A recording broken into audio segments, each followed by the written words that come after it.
Hello, everyone. Today I am joined by Zack Powell. Zach, how we doing today?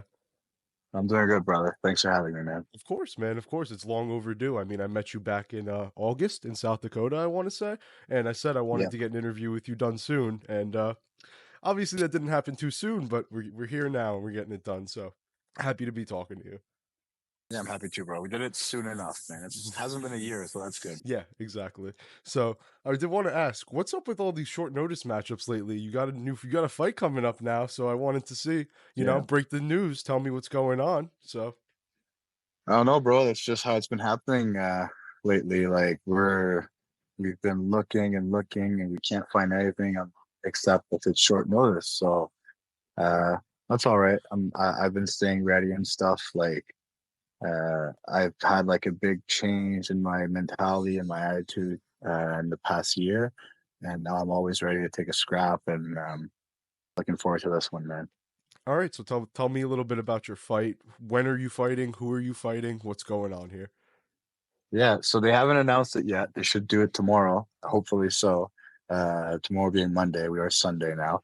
Um, Jeremiah Curtright, he's Okay. 7-5. I'm fighting at Unified in Edmonton. Uh, should be fun fighting at middleweight again, so not a big cut. Um, should be sweet, man. I think it's a very good matchup for me.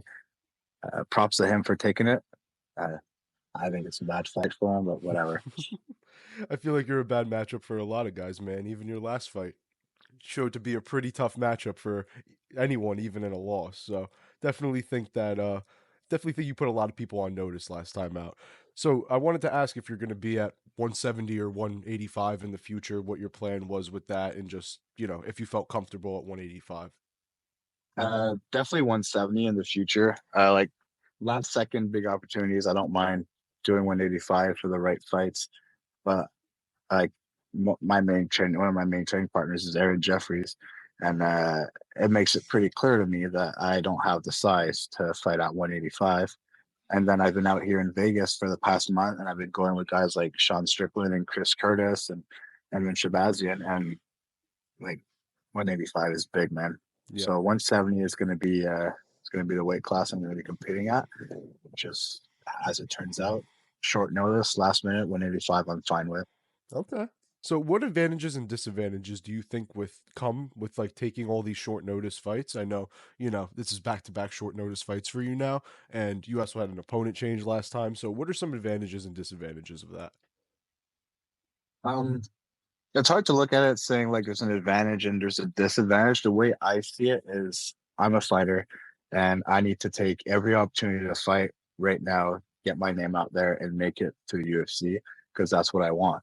So they're like every short notice opportunity comes with its different challenges. Last time it was I took Mac Larson on short notice and I knew it was a Dana White looking for a fight. So I was like, oh well, I'm gonna go out there and finish this guy in front of Dana and get my shot. He pulled out the next day, and then the offer was Mark Hulme, who's a very good fighter. But like, who am I to say no and not take that opportunity in front of Dana White? Like, the guy, whoever won that fight, was getting a shot at something, and now as it is, Mark is on the Ultimate Fighter, and I think he has a very good chance at winning the whole thing. Um, and I think I gave him a hard time in our fight, which speaks a lot. I think we're gonna cross our paths are gonna cross down the road Okay. one day again in the UFC. I think that's what's going to happen. Everything happens for a reason. I think that's why our paths crossed at looking for a fight, and I think we will cross again. So that's how I saw it that time. And then for this one, it's just such a great matchup for me that it's hard to say no.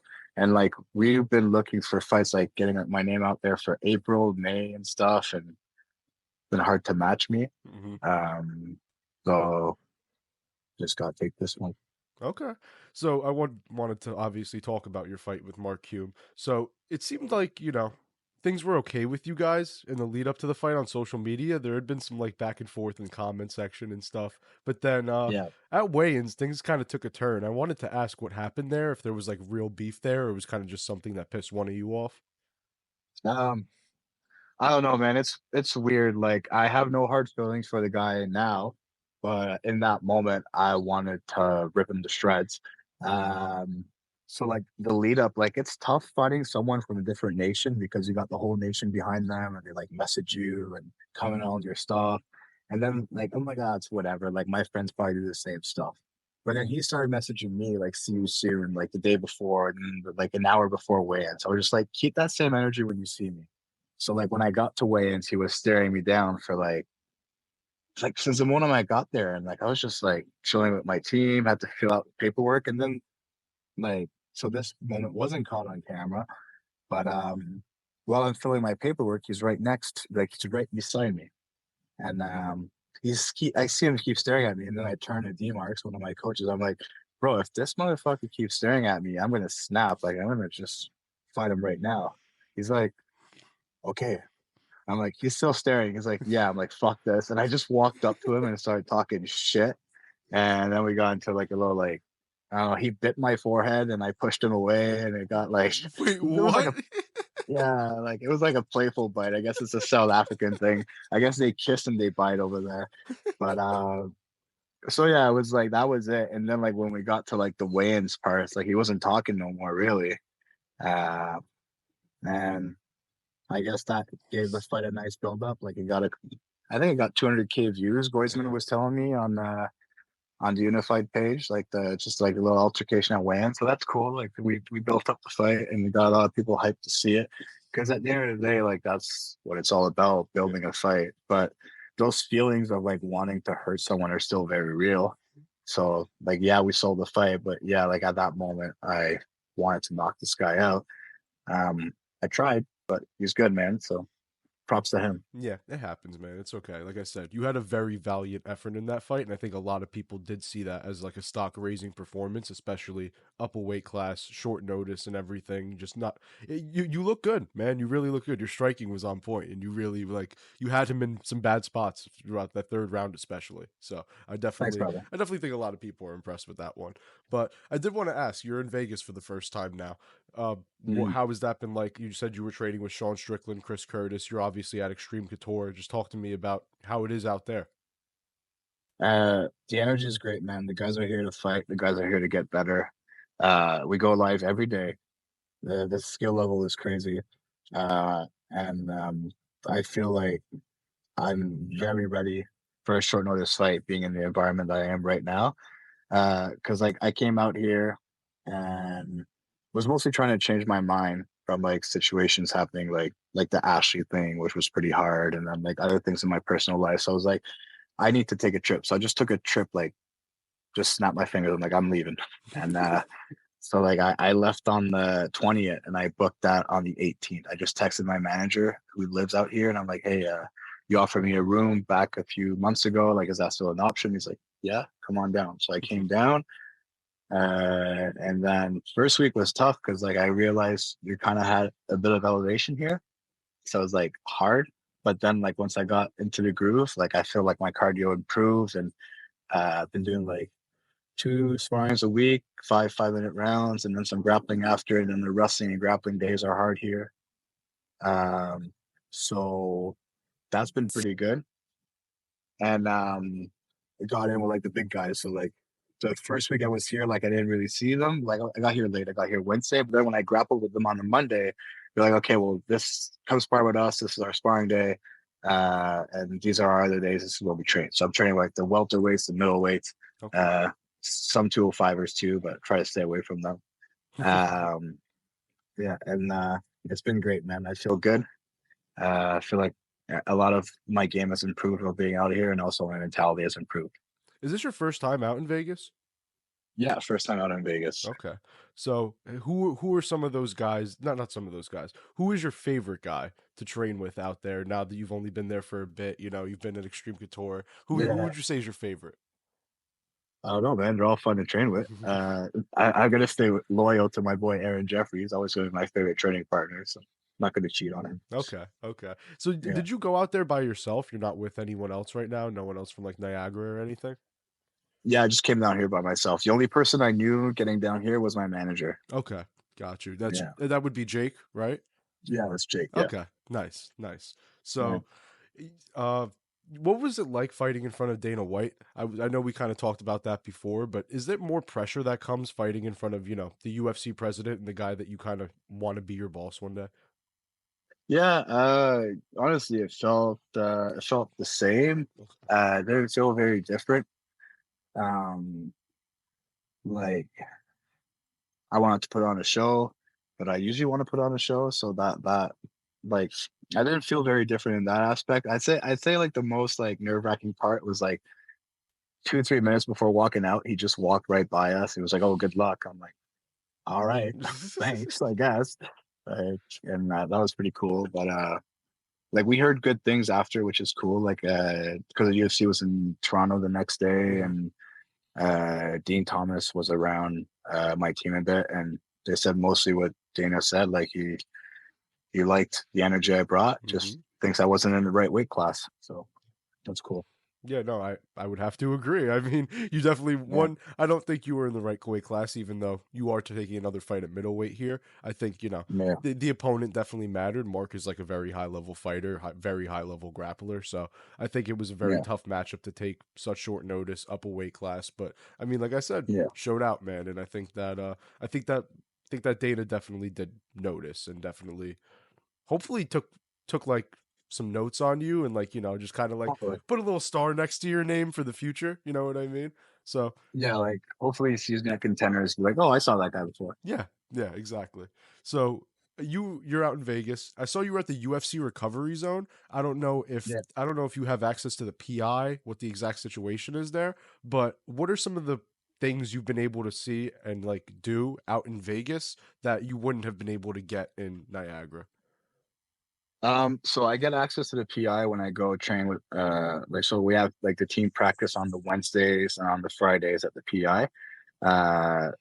So you just get in saying you're training with like Strickland or Chris Curtis, whoever. Like, Okay. but you got to be on their list. So like just to people listening, don't just go there saying like, "Hey, I'm training with Sean Strickland at this time." Like they won't let you in. But yeah, so there's a list of people that let the guys in, and I'd say the difference is like the facility has like some very cool things like the cold plunge, the hot tub. There's like food, like free food, uh, but like good food too, which is sweet. Okay. Like good, like healthy, like easily cut weight with kind of food.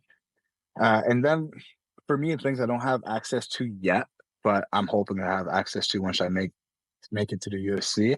I saw my buddy Mike Malott down there Mm. when I was there, and he was getting some testing done for his like conditioning and stuff. Mm. So the fact that you can have like that access to go get testing done so easily, and then have like the team of professionals from the UFC follow you and try to get you in like in peak physical condition is amazing.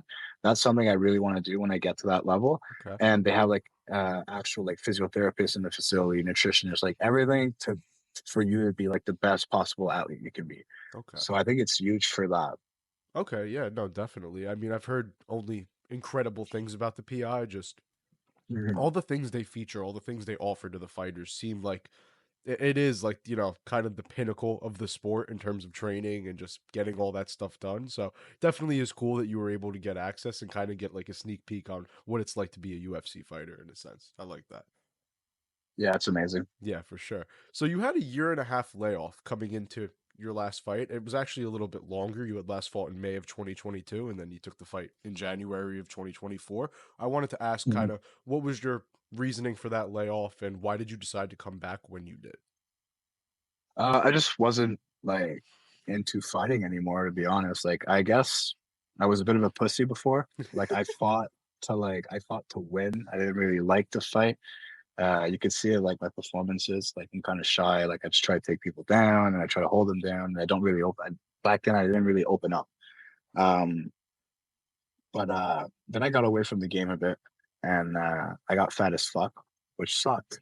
But learned a lot from that and got back down to like a healthier weight. And the way I got back, I tell this story a lot, but AJ was getting ready for the Dalton Rossa fight, and I weighed like 250 at that point. And he's like, "Bro, like I know you don't want to fight no more, but like, can you come give me some work? Like, take me down, like something like you're kind of similar to Rasta, so that'd be sweet." And once I got back into it and training with AJ almost every day, like I learned to love to fight because he actually beat me up. And I'm like, oh, okay, like this isn't so bad. And I learned to love to fight and to not be a pussy. And now I relate more to people's mentality, like Strickland's mentality and AJ's mentality about like we're fighters, we fight. It's not about being pretty; it's about fighting. And I take that into like how I train now and how I compete. Like I sometimes I actually spar a bit too hard now. Like I could be a bit reckless and stuff, which back then that would never happen. Like I don't know, it was like I would fear sparring.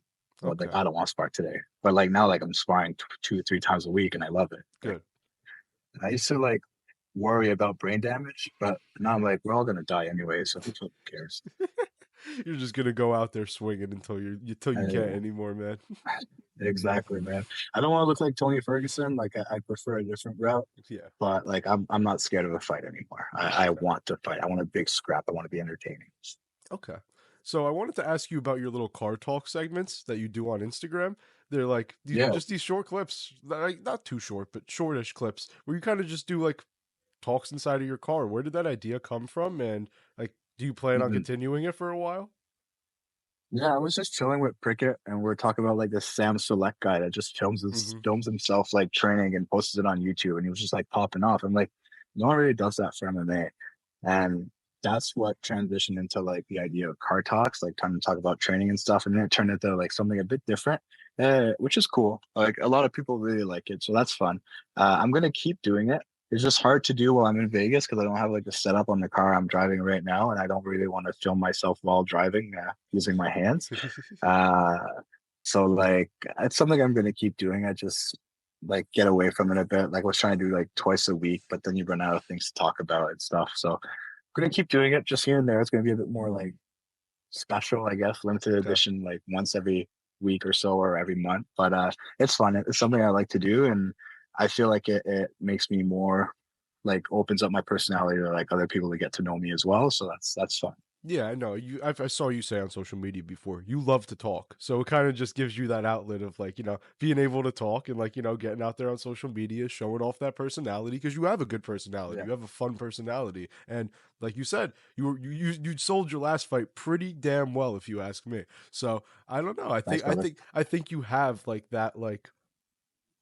that edge to you in a sense when it comes to like just a regular fighter that's like good at fighting. Obviously you're good, but you also have that little bit of special extra, like where you have the personality and you have the ability to sell a fight if you need to, which is really cool, and it's what's necessary in today's sport.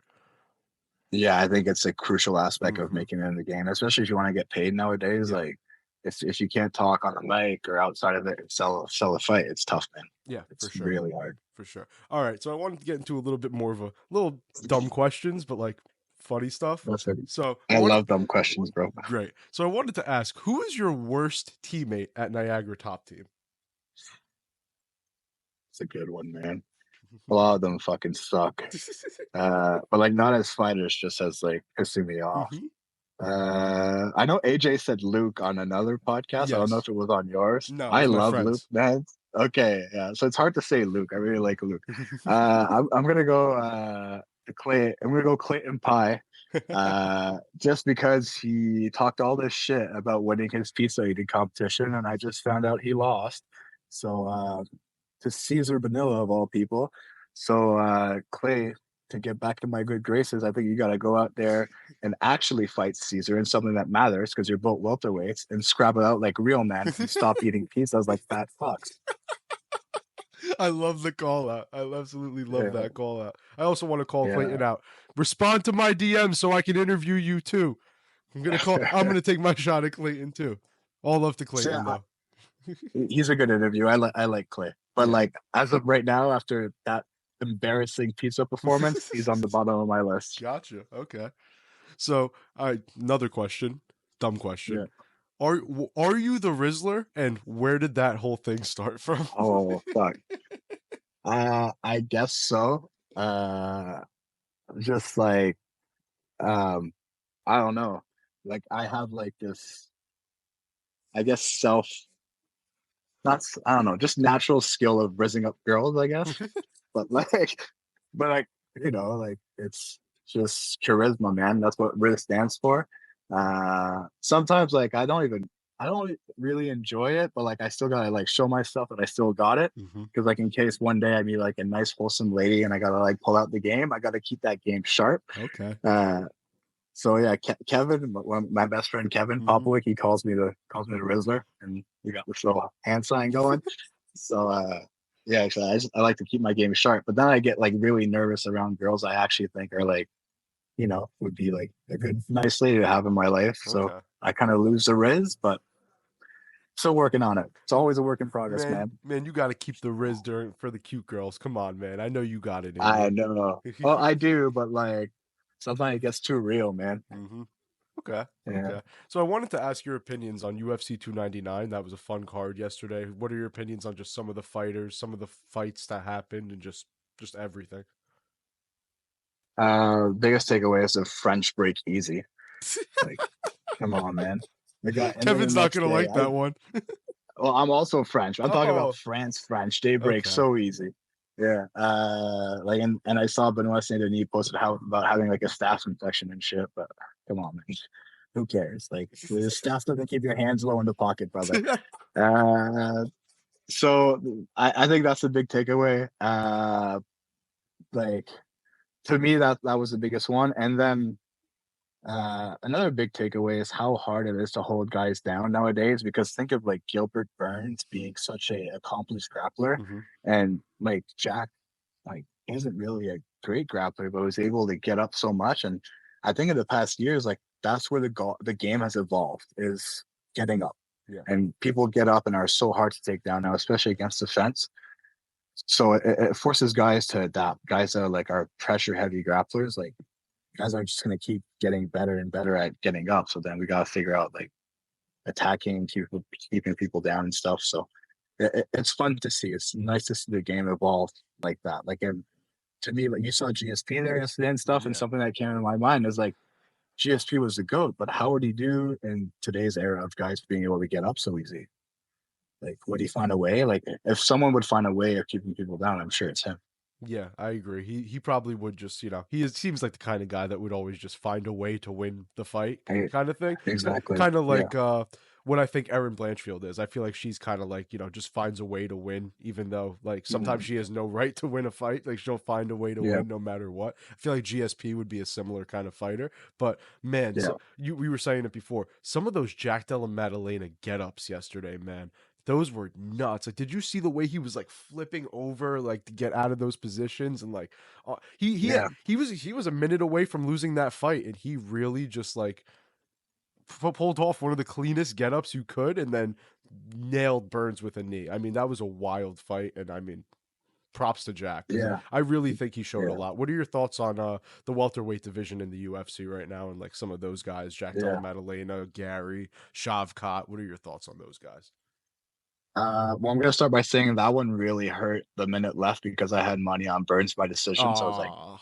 fuck, that sucks. Ah. But and I also really like Gilbert Burns. Mm-hmm. But I think so. My outlook on the division is so many guys are at Killcliff right now, which kind of makes it weird, but also makes it interesting because some of these guys are gonna have to fight each other at some point. But there's so much rising talent like Ian Gary, Shavkat, Jack Maddalena, and then you got guys just outside of it, like my boy Mike Malott. Like he just dropped one, but he's gonna be right back, man. He's Yeah. gonna figure out his stuff out. Like he he beat Neil Magny, who was top 15 in the world, for like 13 minutes of that fight. So Dominated him. like exactly. Yeah. So that's like an easy fix, and he's running that mix. Yeah. Because look at O'Malley. Like O'Malley had sharp cardio last night for 25 minutes, but you look at his earlier fights, and he had nothing in round three. So that's like Mikey has everything. It's an easy fix. Go and fix like the conditioning and the cardio, and he's right in that mix. So that makes it so interesting to keep an eye on because I feel I'm going to be there in the top 15 in like 4 or 5 years. And then I got Mikey that's going to be right in that mix right now. So I get to follow it so closely and see what's happening. So it's very interesting time for the welterweight division. Yeah, very interesting for sure. I haven't even really asked you much about Niagara Top Team, but I just wanted to, throw a question in about Niagara Top Team real quick. Of So course. you have Prickett there, you have D Marks there, you have Jelly there. Who are some of the coaches you work with the most, and how have they kind of evolved your game? I know you started. I think you saw it was 2020, maybe like the middle of 2020, about when you started training there. I know I saw a tweet, Mhm. like an old tweet, where you were like, Yeah. I'm going to Niagara for this camp, like da da da da da. And now look at you in Niagara for every camp. So I wanted to ask just Yeah. kind of how that evolution has gone, and like who do you attribute that evolution to the most? Well, mainly Chris Prickett. He's been like my head coach since I got there and like Okay. just took me under his wing. I'm also like very like wrestle heavy, so that helped a lot. He's a very accomplished wrestler. Oh yeah. So I've like, and I live with him. I lived with him when I got there, and I live with him now. Mhm. Like I didn't live there for 4 years, but I lived there for like now and when I got there, and that's been huge because like he's like a coach to me. He's a friend to me. He's a lot, and I've learned so much from him. So I owe him a lot of my growth has came from him. And but then I also work with Jelly and D-Marks too, right? Yeah. So like they really help me polish my striking and my game. Uh, so which is amazing because I have great coaches and I have a lot of attention from them. Being at Niagara Top Team, being one of their like uh, because we have like a lot of talent there, right? And Oh yeah. they're able to spend a lot of time with each people because we're not a ATT, we're not a Kill Cliff, we're not that kind of gym yet. Uh, I don't know if I think like we've got the skill to be a gym like that. It's just so hard in Canada. Like Yeah. try started it. I'm sure we can do it, but like no one wants to live in Canada, so it's tough. Like even I love it there, but being out in Vegas right now, I'm like, ah, that's fun. Have you always Like lived in Canada? yeah, I grew up Okay. in Quebec. Okay. Yeah. Gotcha. Yeah. Yeah, yeah. So me and Kevin, so have trained together since we're 15 years old, Really? and Oh then wow. yeah, and then when I moved out to Niagara Top Team, he followed like a few months after. You've been able to deal with him for that long, huh? My, yeah, that's my best friend for a reason. No, I know Kevin. Yeah, Kevin's awesome. He's a character. I love talking to Kevin. He's just great guy. he's Great guy all all he's around. all right. Yeah, He's all right. he's all right. Could be better. He's Could be better. we have this. He sent me this funny meme one time. It's like when this extrovert guy approaches you to be your friend, but you're an introvert. So like I'm like more extroverted and he's more introverted. And I'm like it's pretty funny that we're like just polar opposites but get along like so well. That's how it works sometimes, man. That's how it works. So, Yeah, last question for me. Kind of want to, this is it's kind of a deep question, so just kind of yeah, answer it however you feel fit. But yeah. why do you fight? Like, what is your reasoning for fighting? Why do you fight? For the glory, man. That's what men do. Men fight. Like it goes way back. It goes towards our ancestors. It goes like back to the Colosseums and the Vikings and all that. Like not like fighting is one of our primal instincts. And when I'm fighting is when I feel the most alive. It's the thing that feels the most real to me in my life. So without fighting, I'd probably be chasing some other high, something else. It could be negative. So I'm fighting instead, and I'm trying to build a great life for myself and my future family and stuff. And yeah, that's why I fight. Yeah, just kind of build that legacy. Exactly. All right. All right, Zach. That's it for me. I appreciate the conversation, man. It's awesome to be able to talk to you. I mean, like I said, this was long overdue, so I'm happy to finally have gotten it done. Yeah, brother. Thank you, man. Yeah, I've been trying to get on these. You got some cool questions. I saw my teammates get on with some cool questions. Thank People's questions usually fucking suck, you. but you killed it, bro. Thanks, thank, man. thank you. I appreciate it.